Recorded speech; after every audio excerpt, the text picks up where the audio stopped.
Hey guys, it's Harshini this side. I finally decided to do a voiceover to this video because I'm pretty sure you all need some explanation to this piece. So, yeah, that's what this is. But before we start, I want to apologize if I sound like I'm recording this sitting in my room on my phone, mumbling into a microphone that comes with your earphones, because that's exactly what I'm doing. So, if the audio is a bit windy, you know why. So, let's get Corona splaining. Quarantine was kind of getting to me hard, so I decided to draw the very problem that everyone has been talking about every single day for the past few months. So the idea sort of popped into my head while I was watching one of Trevor Noah's videos from the Daily Show on YouTube.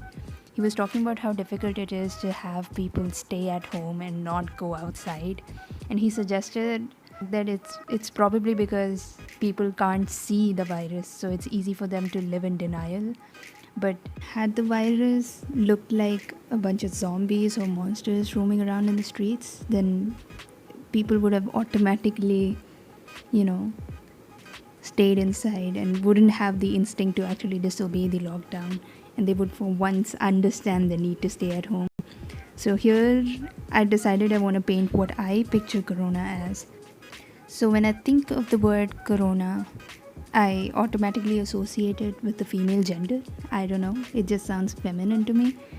And also, I heard that Corona actually means crown. So I looked it up on the internet, and it does in fact say that scientists in 1968 decided to call it coronavirus because it reminded them of a crown, sort of a solar crown that people would see during a solar eclipse.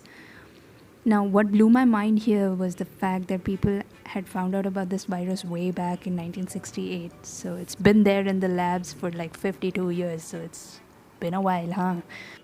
Coming back to the topic though, I the meaning of corona because I wanted to get more information on the virus and know what it looked like.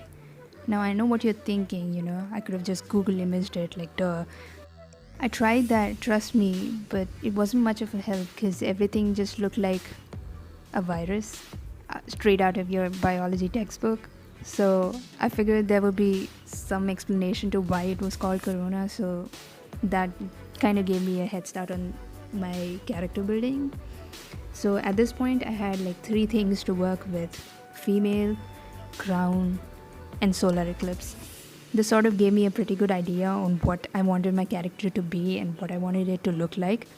So I came up with this list of 5 things that I wanted to incorporate in my character. I obviously wanted her to be a female, we discussed that. And then I wanted her to give regal vibes because of the crown. And then celestial, obviously, because of the solar eclipse. Evil.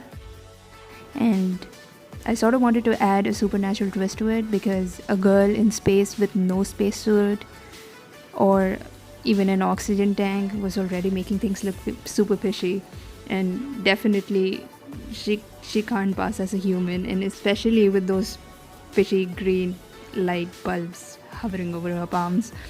They're not actually green bulbs, they're actually going to be virus shaped power globes. You'll see. Speaking of the green bulbs, though, I know they're not green bulbs, I just told you that, but let's just call them green bulbs for now. They sort of were the base with which I decided what color I want to throw emphasis on. So I'm pretty sure you wouldn't have missed the bubblegum pink hair that I gave her in the beginning. I realized it was a bit too much, so I stuck with green, from the green globes. During the whole painting process, I struggled a lot with the lighting, starting from where I wanted my light sources to be to where the shadows would lie. It was confusing, and it took me quite a bit of time to figure things out. But everything kind of worked out. I mean, I'm sure there are a ton of mistakes in here that probably a more experienced artist would be able to pinpoint, but I feel like I did a pretty good job in capturing the virus and then just painting a good composition on my own out of nothing. Pretty proud. Anyway, that was all that I had to say about this video, and thank you for watching. Do like, share, and subscribe. and see you next time.